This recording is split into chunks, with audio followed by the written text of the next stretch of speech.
This podcast is brought to you by Cyber attacks can be prevented. Checkpoint. You deserve the best security.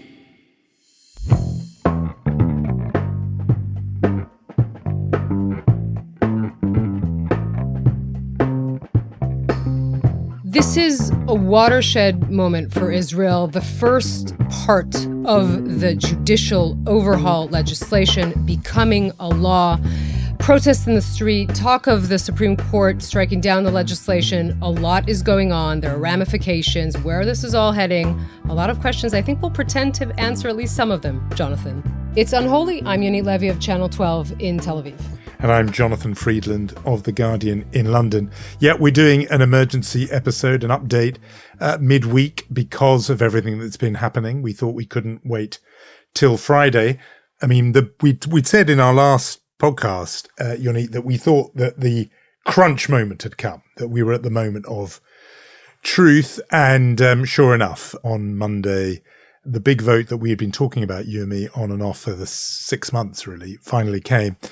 I just thought it would be really helpful if we, before we get to even what's going on in the last just hours, as you and I speak at, Tuesday early evening Israel time, just to walk through what's going on and what has happened, because it's been a lot. So, I mean, just talk us through it. The scene begins Monday morning where there's this expectation that finally the judicial reform that has been talked about and protested about for months and months is before the Knesset. It's just one piece of it, namely the striking down of the so-called reasonableness clause, by which the Supreme Court could strike down or countermand any order that they regarded as unreasonable. The proposal was to scrap that. It came before the Knesset. I was madly, like a lot of people listening to this, I'm guessing, hitting refresh on my phone thinking, is there news of a breakthrough, a compromise, a pulling back from the brink? Anyway, that's Monday morning. Talk us through what happened next.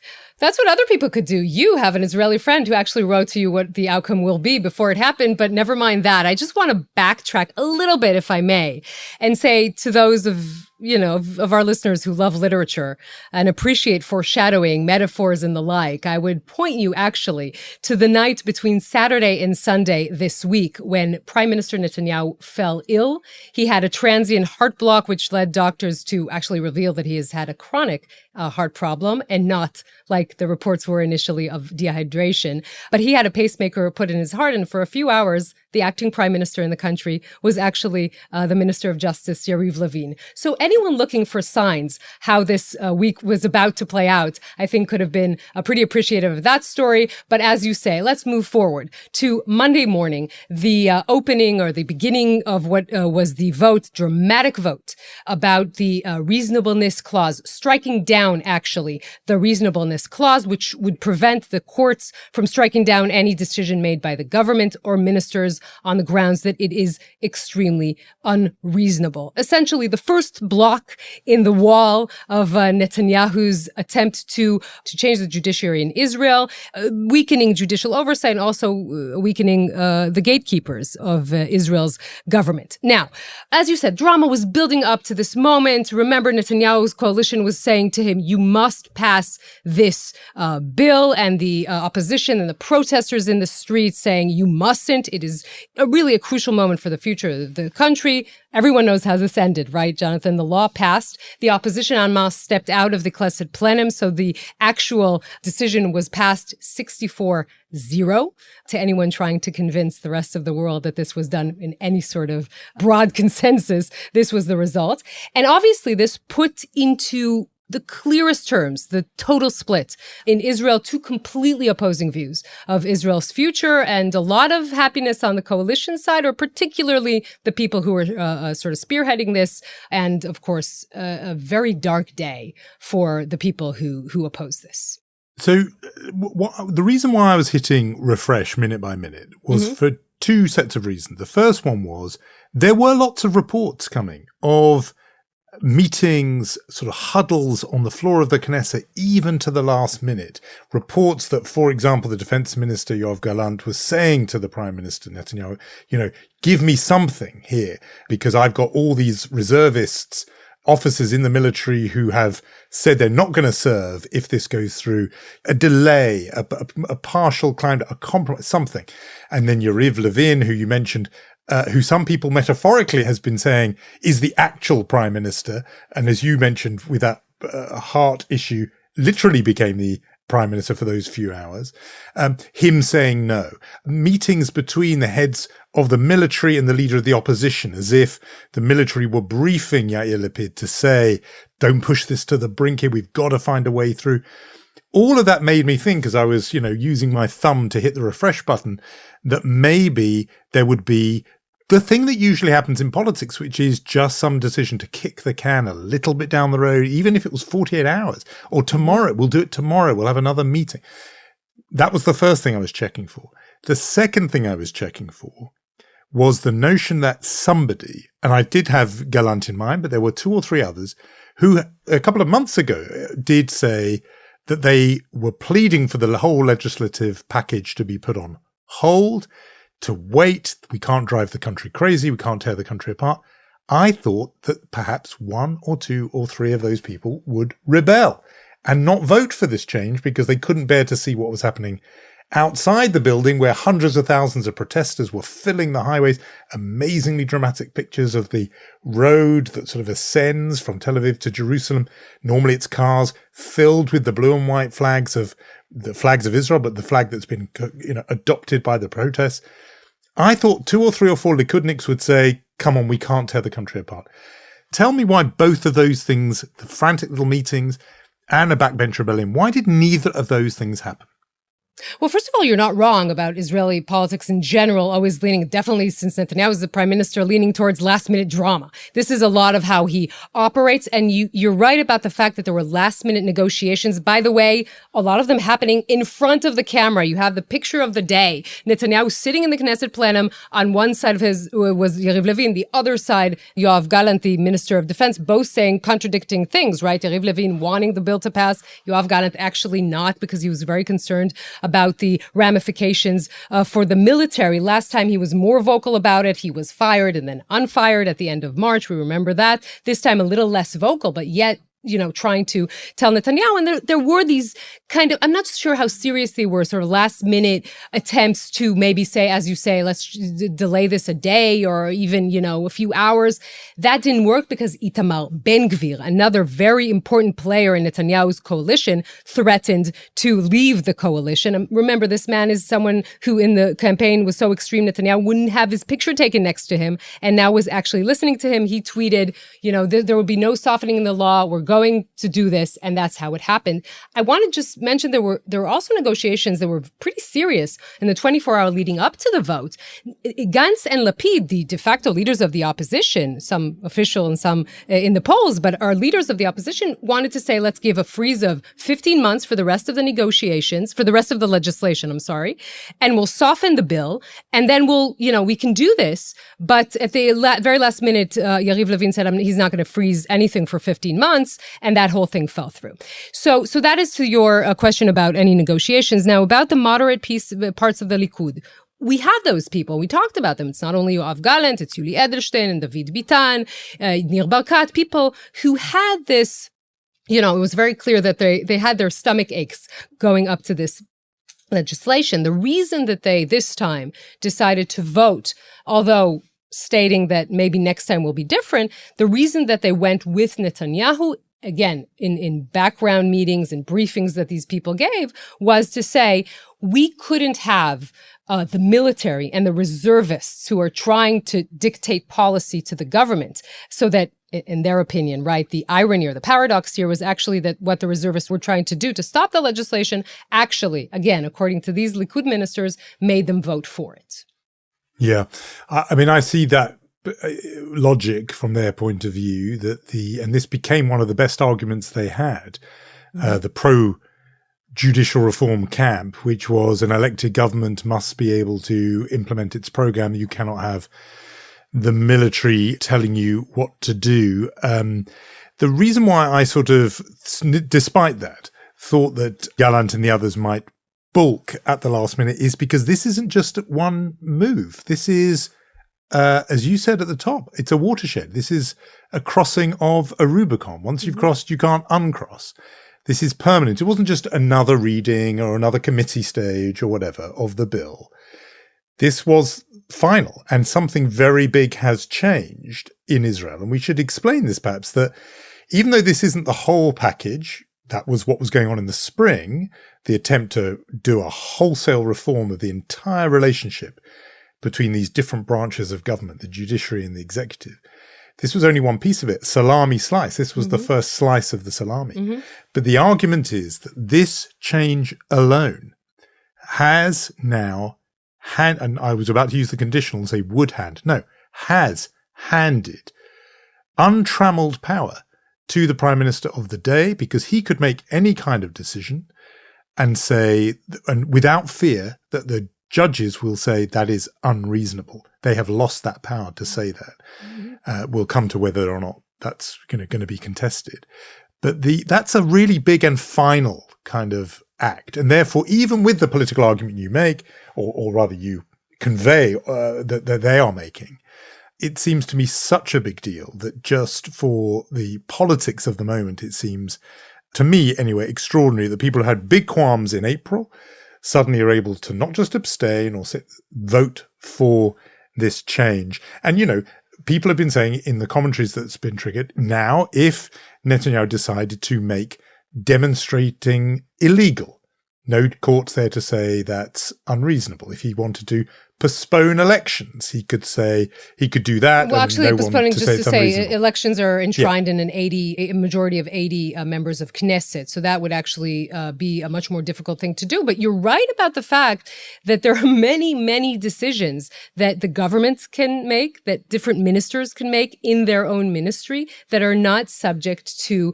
any judicial oversight, to the court striking it down due to unreasonableness. And the main thing that everyone is sort of worried about, everyone on the anti-Netanyahu camp, is that he will attempt to fire the attorney general in this country. She is also the head of prosecution. It is in the middle of Netanyahu's trial. It is, of course, pretty safe to assume that the court would say it is extremely unreasonable to fire her in this situation, but that it is a possible thing to do the minute that you strike down the unreasonableness clause. It's just possible. There are a lot of other things that are possible. The Minister of Finance, Bezalel Smotrich, wants to fire the entire senior civil servants. He could do that in his office, and nothing can be done. So of course this is a massive change.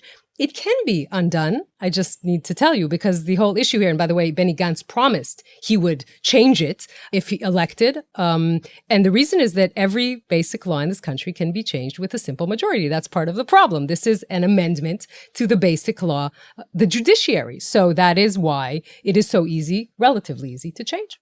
Yeah, let me convey what I hear, though, from people who are involved in the opposition to this, which is, that presumes there could be another election in 18 months' time or 2 years or whenever, and there'll be a change of government. The lesson of Orban's Hungary or Erdogan's Turkey is the next election won't be on a level playing field, because despite what you say about the threshold for changes to election timing and electoral law, the playing field in a liberal democracy, the aim is that it be level for opposition and government.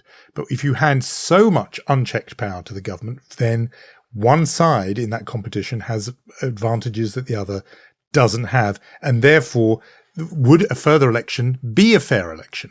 Would you actually have the chance to throw this government out? Lots of people in that protest movement believe that the motive here is for Netanyahu to avoid going to jail, because he's facing those trials. He's in multiple trials on multiple charges, corruption and other things, but also governmentally to make sure that those who are in power never lose it, because they will learn from the playbook written by Viktor Orban and others, which says you can do a whole lot to ensure that when an election comes, you are on the winning side, because you limit the airtime or whatever it is on TV and other things, rules you can do about media, about broadcasting, about the whole environment in which elections happen. And therefore, it's not that easy to think, oh, don't worry, next election comes, the new lot will come back in. Maybe the new lot won't be able to come back in. That's the fear that you hear from the protesters and demonstrators. Okay, so first of all, new basic law and unholy. You want to talk to other Israelis, you go through me.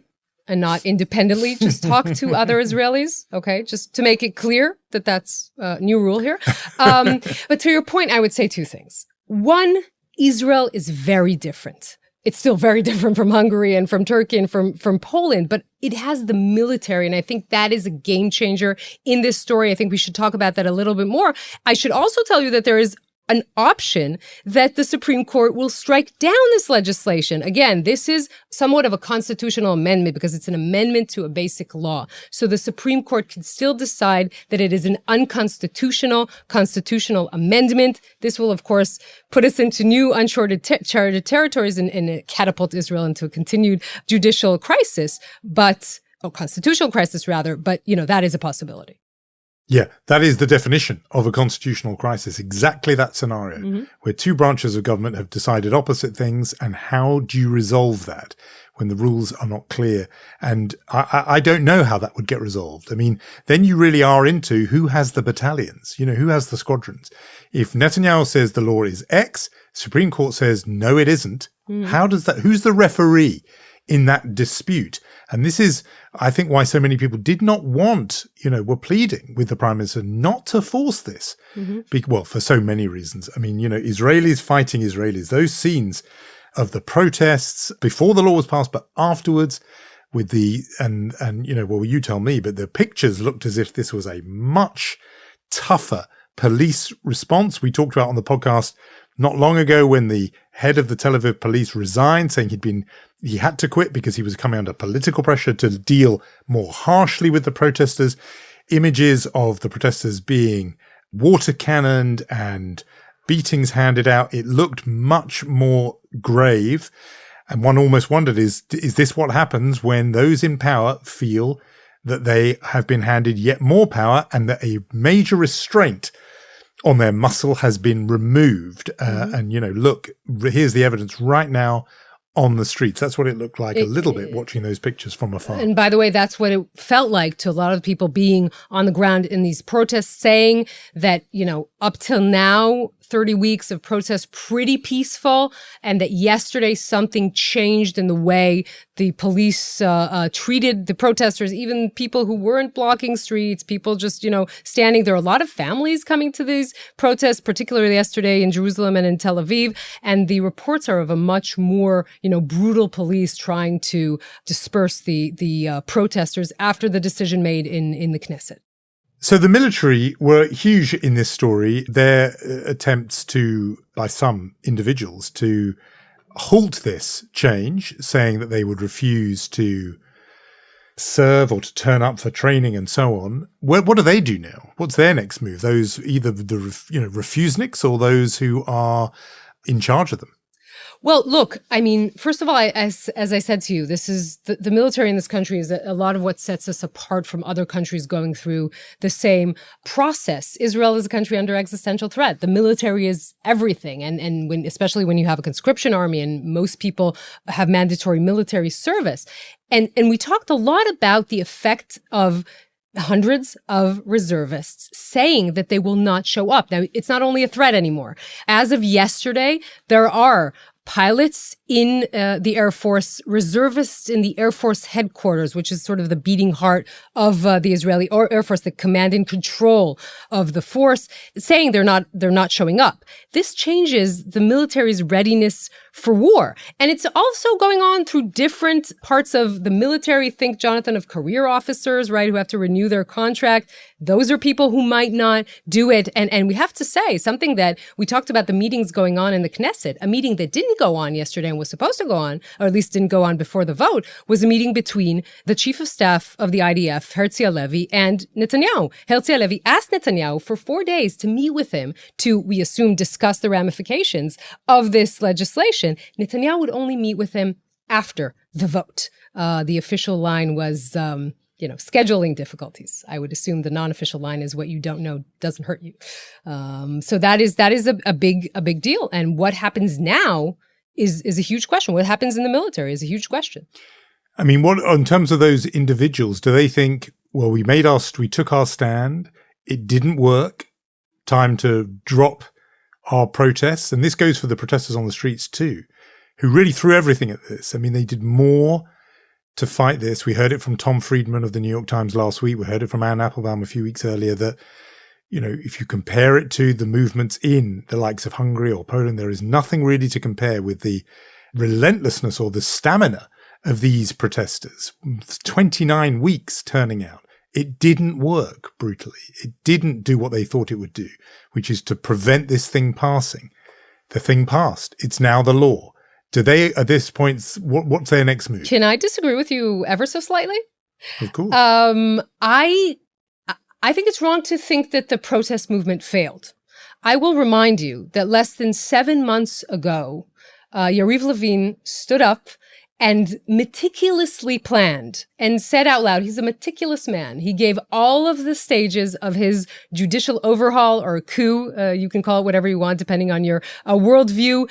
And he said it was the first stage. They thought in the coalition at the time, January 4th, that they will pass this in a matter of weeks. They called it shock and awe. We are 7 months, almost 7 months to the day after that. And there is one piece of the legislation that they got through. Now, I'm not saying that the protest movement needs to be thrilled about this, but this is the perspective. I think it's a good time, Jonathan, to just, briefly tell you who are the groups, organizations that make up this grassroots protest movement. It's important, not only because I think we should say some of the names, I think we might be hearing them again, but also because I think it's important to understand these are serious people and they are not going to back down. So you have obviously the protest movement of the high-tech sector. In Hebrew, it's Mechat HaHaytekistim, led particularly by Moshe Redman, who's a high-tech guy who closed his company to sort of dedicate his life to this. You have what is called the Brothers and Sisters in Arms. These are the reservists, led by Eyal Naveh, who was the head of the elite military unit Sayeret Matkal. And you have what is called the Kaplan Force. Kaplan is the main street in Tel Aviv that you see in all the pictures of the drones. They are the more radical part of the protests, led by Shikma Bresler, who's a physicist from the Weizmann Institute. These are serious people. They gave up their whole, careers to dedicate their lives to this. They are not backing down. Their disadvantage here is that the Knesset is going into recess until mid-October, right? So you're going to have to keep all this together for all of that lengthy time, right? The scheduling of the protest doesn't fit with the politics and the schedule of politics. Their advantage, this government is giving a lot of reasons to keep on protesting in their worldview. And the main thing now on the agenda, particularly when the Knesset comes back, is the exemption from military service to the ultra-Orthodox. This is going to bring back all of this, and with a lot of force. That's a very good correction. I think that's right, that of course they've achieved, I wouldn't say that a movement like this has failed. On the contrary, as you say, they've got it from the whole package down to this one slice. But the slice did, was put on the plate and it was been forced down the throat. It has happened. And I think there was hope that the combination of street protests within the military, and pressure from abroad led by Washington would prevent the government going ahead with this.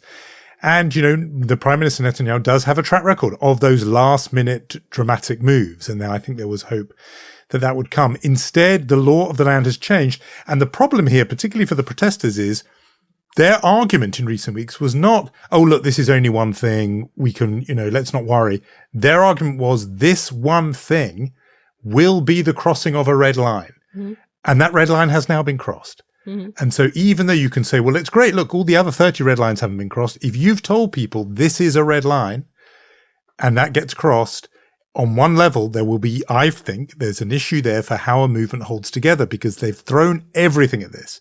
Short of actually staging a full-blown military coup and removing Netanyahu from power, nobody on the protester side says they want to do that. Mm-hmm. Short of doing that, what else can they do? And so therefore, if you are Yariv Levin, who sat there in the Knesset refusing these approaches, these entreaties from Yoav Gallant to please pause, do give me something, he just thinks all I have to do is just stay tough and do the next slice and the next slice and the next slice. Because so far, it's not what I wanted on the timetable I wanted, but he has won that first battle. Well, it's interesting because when you're right about the fact that if you threaten Israelis that democracy is going to end when the bill passes, and the bill passes and democracy is still here, because obviously it still is, then how do you continue that kind of battle? It's a big question. I would think that for them, it's going to be a very long summer, followed by a very long autumn, and followed by a very long winter. Israeli journalist Nadav Eyal called it a war of attrition for Israeli democracy. This is not going to be a short story. And again, even this part is not entirely over yet. As we said the Supreme Court could strike down the Knesset's decision from yesterday. You see the news coming out of credit agency Moody's saying they're releasing a special report on Israel today. This probably will happen after we record our conversation. I mean, things are still happening in response to this bill passing. So I think, again, it's a big challenge for the protest movement, but I think they've achieved, a lot so far. It's important to put that in perspective. They represent hundreds of thousands of Israelis. 1 out of 5 Israelis said in a recent poll that they had participated in at least one of those protests. I mean, these are staggering numbers. And I think that I'm sure that today they're having a horrible day, but it doesn't mean this is far from over. That is what I'm trying to say. Yeah, and I get that message. I mean, when you say that, look, they warned that this would end democracy, and look, democracy is still here. Yeah. I would say that it's too soon to tell that, because the government now has this power to do what is, quote, unreasonable, unquote. I don't think we've yet seen. It's been less than 24 hours. We've not seen what they will do with that new power to be unreasonable. And given the people who make up this government, I think, we should brace ourselves, because I think they are suddenly unleashed. One big restraint on their power has been taken away. It's too early to say, well, look, and I think that's what they rely on in a way, which is to say, look, this has passed. The sky hasn't fallen in. Those guys who were telling you this would be terrible, they were wrong. On we go. I think it's too early to judge that. Yes, but as you say, this is the makeup of the government. It is considered, in the eyes of many Israelis, as a very extreme government. You hear more and more people, protesters in the street, saying, this is Ben Gvir's police. Soldiers about to enlist into the military saying, I don't want to serve in Smotrich's army. This is all pushing, the protests forward. This is giving, a lot of fuel to these protests. So again, as you say, both sides are going to have to recalibrate and see how this moves forward. I don't have a good answer on that, because I really don't know. I think a lot of the question has to do with what is Netanyahu's rationale. Yesterday, the rationale was, I don't want the government to fall apart. But I also think that we should, get used to the fact that maybe we are less and less talking about Netanyahu's 6th government and more talking about Yariv Levin's first government. It's a different world in many respects, not only in the legislative and the judicial aspect, but in the politics as well. Yeah, I was very struck by Netanyahu's biographer, Anshel Pfeffer of the Haaretz newspaper, tweeting that Bibi is now irrelevant, was how he put it, that he's no longer in charge as prime minister. And that's why the literal incapacitation for medical reasons became a sort of stand-in for a metaphorical incapacitation, that he is no longer functioning. In that photograph you mentioned of Gallant and Levin, as if those two were really the argument and Netanyahu was in between. I just want to say something about counterproductivity, because you made this interesting observation about the military, that in a way, by their stance, they made it actually harder for some Likud moderates, so-called, to take a stand, because suddenly it was this new argument that came into the fray, which was, we can't, as an elected government, be bossed around by the military.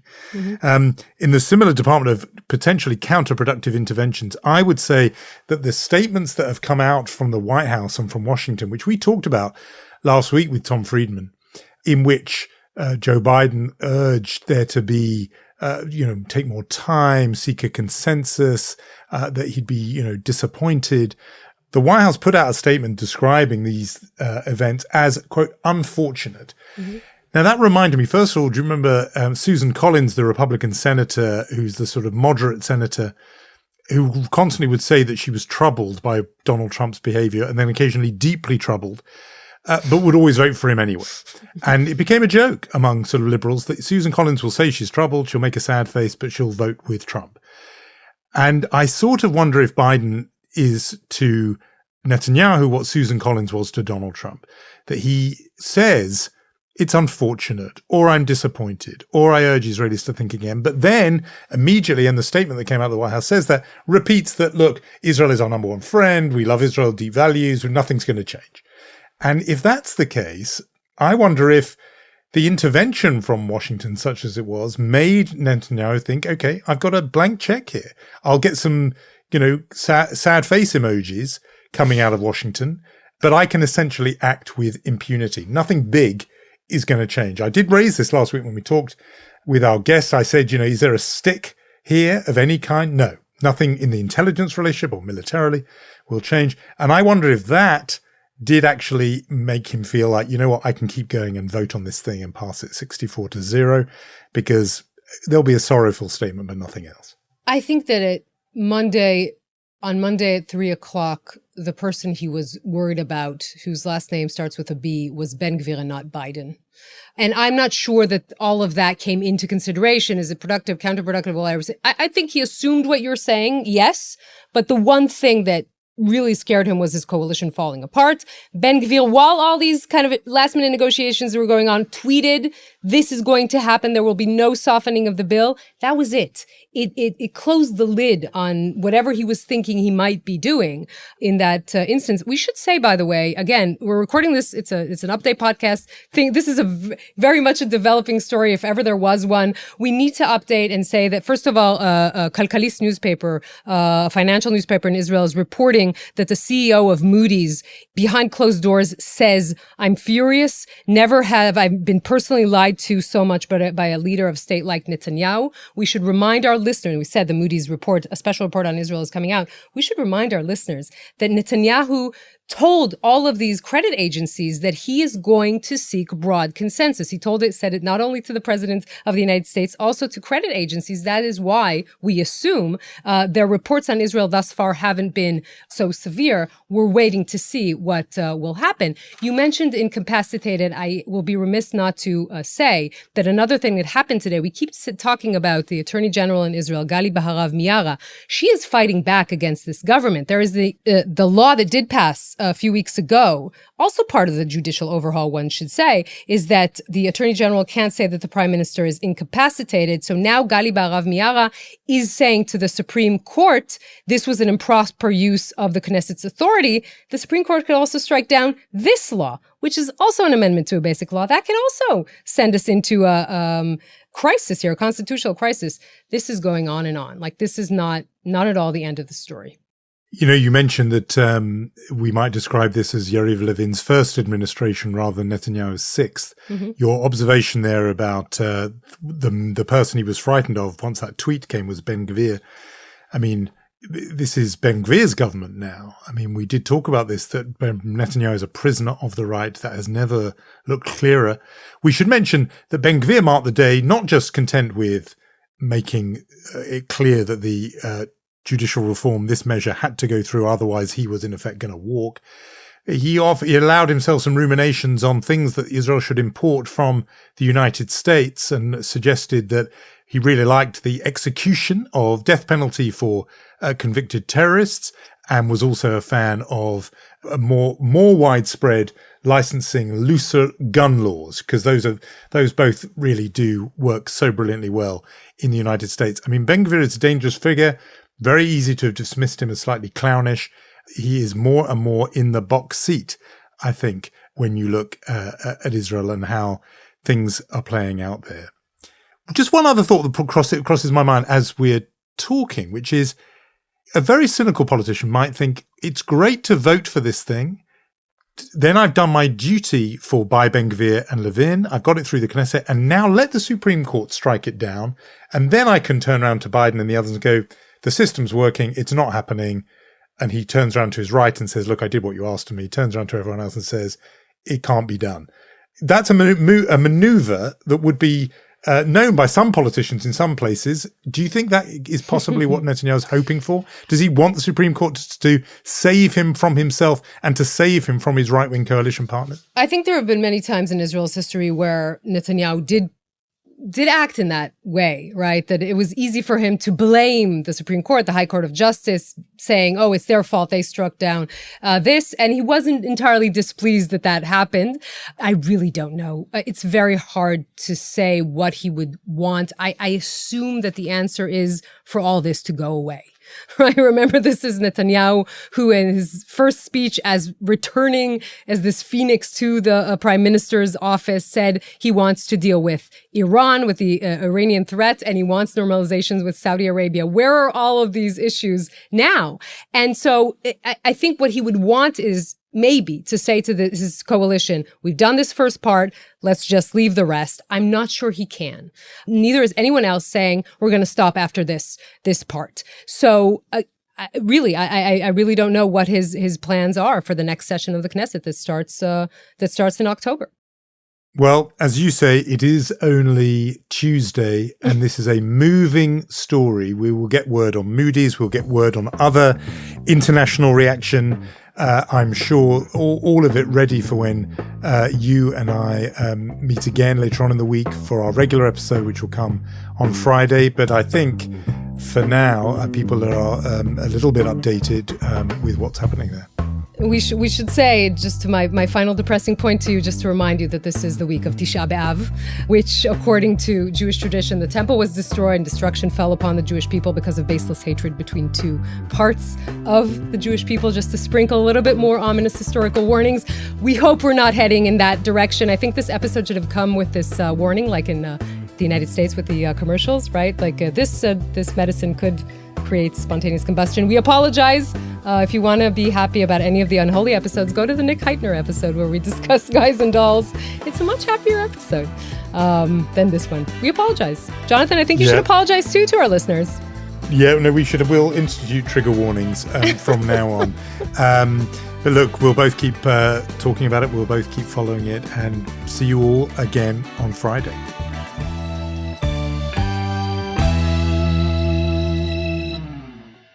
This podcast is brought to you by Cyber attacks can be prevented. Checkpoint. You deserve the best security.